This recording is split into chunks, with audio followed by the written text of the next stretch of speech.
Today we'll talk about how can you enable this sign or know how you can do that on your Bluesky app. So you just follow these ways, then it's going to work with you. All you have to do, you just go here, you go above this sign, click on it here. So then it's going to show for you a list like this here. Then you click here on settings. So then you come to next step here. It's going to show for you like this here. Then you go down. You just keep going down here.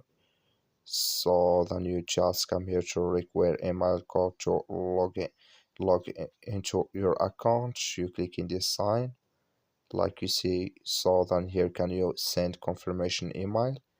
So then automatically it's going to enable with you here require email code to log into your account here. That's all you have to do. That's all.